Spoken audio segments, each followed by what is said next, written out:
ാനാകാത്ത ശക്തിയായി പതിറ്റാണ്ടുകളുടെ പാരമ്പര്യമുള്ള ഇന്ത്യൻ സൈന്യം ഇന്ന് പുലർച്ചെ നടത്തിയത് ലോകത്തെ തന്നെ അതിശയപ്പെടുത്തിയ അത്ഭുതപ്പെടുത്തിയ ഒരു പ്രകടനമായിരുന്നു.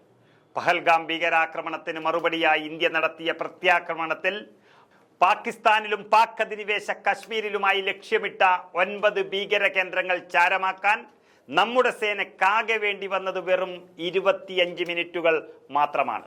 അതിനായി നടത്തിയ ഓപ്പറേഷൻ സിന്ദൂരിൽ 24 മിസൈലുകൾ മാത്രമാണ് ഇന്ത്യ പ്രയോഗിച്ചത്.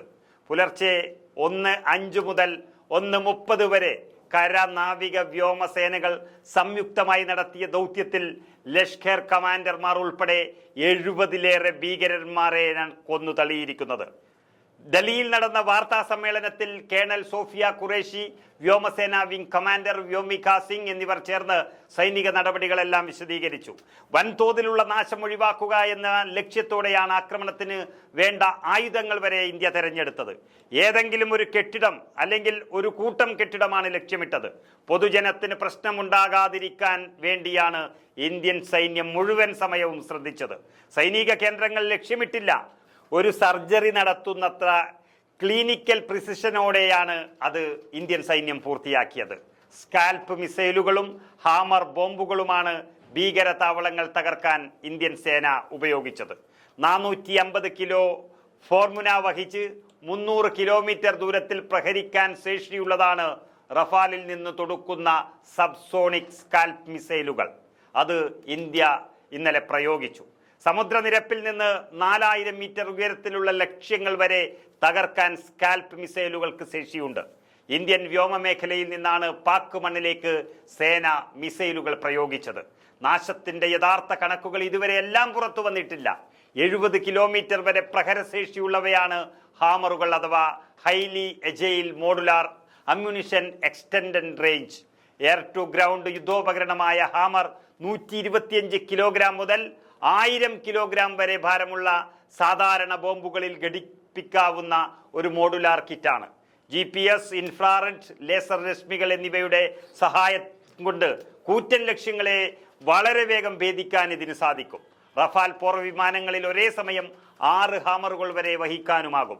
കഴിഞ്ഞ 3 പതിറ്റാണ്ടുകളായി പാകിസ്ഥാൻ ഇന്ത്യയെ ലക്ഷ്യമിട്ടുള്ള ഭീകരാക്രമണത്തിന് പിന്തുണ നൽകുന്നുണ്ട് എന്ന് സോഫിയ ഖുറേഷിയും വ്യോമിക സിംഗും പറഞ്ഞിരിക്കുന്നു. പഹൽഗാം ആക്രമണത്തിന് മറുപടിയായി ഓപ്പറേഷൻ സിന്ദൂരിലൂടെ 9 ഇടങ്ങളിലാണ് ആക്രമണം നടത്തിയത് ഇന്ത്യൻ സൈന്യം. വ്യക്തമായ ഇന്റലിജൻസ് വിവരങ്ങളുടെയും തെളിവുകളുടെയും അടിസ്ഥാനത്തിലാണ് തിരിച്ചടിക്കാനുള്ള പദ്ധതികളെല്ലാം ഇന്ത്യൻ സൈന്യം തയ്യാറാക്കിയത്.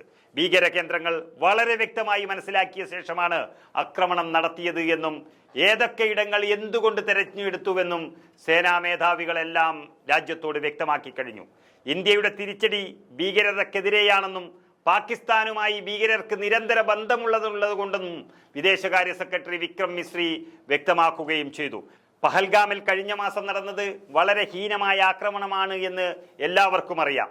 കുടുംബത്തിന് മുന്നിൽ വെച്ച് തലയിൽ വെടിയേറ്റാണ് അന്ന് 26 പേർ കൊല്ലപ്പെട്ടത്.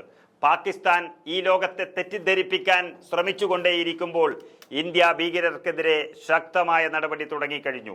ഭീകരർക്ക് പാകിസ്ഥാനുമായി നിരന്തര ബന്ധം തുടർന്നുകൊണ്ടേയിരിക്കുന്നു.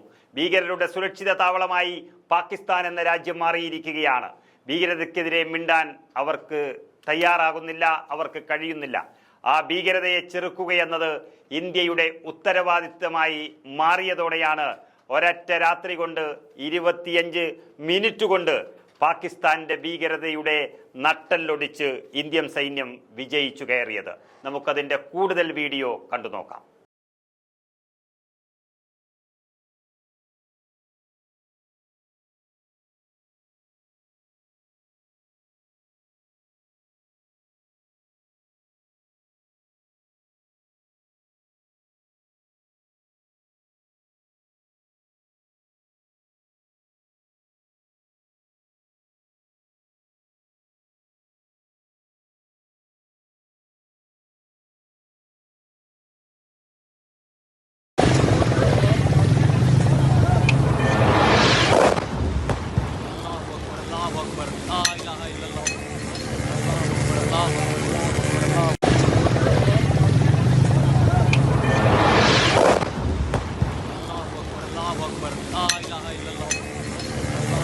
ആ